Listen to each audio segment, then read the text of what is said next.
welcome back to another video on my channel PokePidge. In the trailers for Pokemon Sword and Shield, we have seen that Pokemon gym leaders and Pokemon trainers have all got numbers associated with them, whether it be on a sort of uniform or whether it be on a trainer card. Now I'm assuming that the trainer cards or league card numbers are going to be in some sort of ranking order.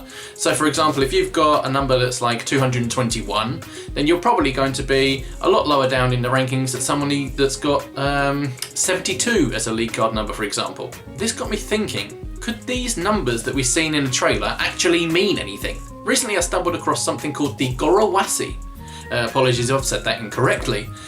It is a form of Japanese wordplay whereby words are associated a series of numbers or symbols. So for example, as you can see on the sign here, 3315 in a Goroawase sort of form of language can actually correspond to secret language or slang, which is an almost perfect example for me to tell you about this. So obviously, like I said, with this in mind, I wondered, could the numbers we've seen associated with gym leaders and trainers actually mean anything in this sort of colloquial language? I thought I'd find out. So without further ado, let's get straight into it. First up, we have the names of the main protagonists in the games Sword and Shield, of Gloria and Victor.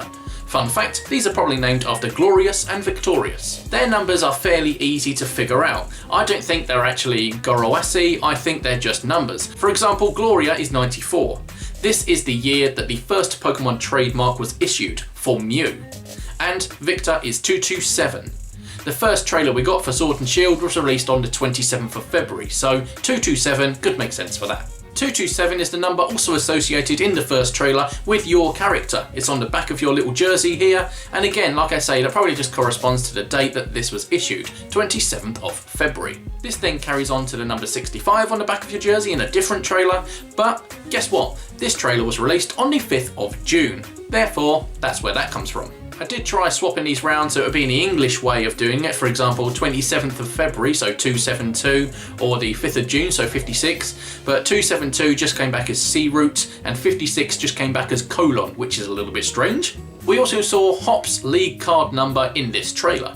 I assume throughout the game, as you meet Hop more and more often, his ranking or number will increase. However, when we see it in the trailer, it is 189. This isn't very significant. 189 just came back as aphrodisiac for some strange reason. Why you'd need slang for aphrodisiac, I don't know. But either way, that's not overly relevant. However, some of the next few are a little bit more relevant. As we move on to the gym leaders, we see that this becomes a hell of a lot more clear and a theory starts to form. So far we've been introduced to 4 gym leaders, that is Alistair, the ghost type gym leader, B, the fighting type gym leader, Nessa, the water type gym leader, and Milo, the grass type gym leader.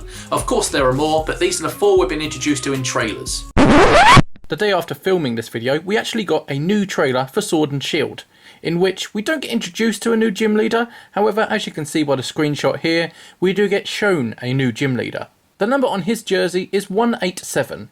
And if you transfer this back from Goroawase, can be translated as Spark. So this could be an electric type gym leader. Either way, continue. Now I'll get this one out of the way first. 291, Alistair's number, that came back as jamming a finger, which mixed with aphrodisiac and colon is a little bit of a worrying connection. But aside from this, the other 3 gym leaders actually had very, very interesting numbers. Let's start with Milo, which was 831. This again is another date. This was a date the trailer was released, telling us all about Milo, and that was 31st of August. 831 makes sense for their USA way of saying it, August 31st. However, if you actually translate this from a Goroawase point of view, it actually comes back as crime. If you then put it in the English way, 318, 31st of August, the right way, it actually then comes back as justice or trial. Please do bear this in mind though. Anyway, moving on to B, her number, 193, comes back as war. That's a very strong word there, war. But okay, we'll see where this goes. Let's put in Nessa's number of 049 and see what we get back. Nessa's number 049 actually translates to corruption. Now it has been highly rumoured that the Pokemon League and Pokemon Gym system is actually going to come under some corruption. We were introduced to Chairman Rose, the chairman of the Pokemon League, and his assistant Oleana. And everyone mutually agreed that from these trailers we could see that both Rose and specifically Oleana were actually quite suspicious in their body language. So, to tie in with the rumours of corruption within the league, having a literal translation come back as corruption, as well as, justice, crime and war, that is a strong connection for this theory. Not only that, in the trailer where Chairman Rose and Oleana were actually revealed, immediately after them was the introduction of Bea and Alistair. So we get introduced to the head of the Pokemon League and their assistant, and immediately after, we get introduced to gym leaders that have got a direct reference to corruption. That is incredible. So with this connection in mind, I think it's very fair to say that corruption in the Pokemon League in the Galar region in Pokemon Sword and Shield is a very strong possibility.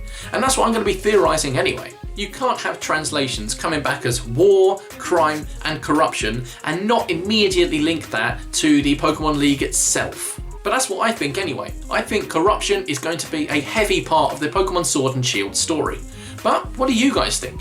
Please do let me know in the comments below. Let me know if you agree with me or strongly disagree with me, that's fine. I want to know your opinions either way. But as for this time, that is all from me. Please do let me know what you think, and I will see you soon. Goodbye.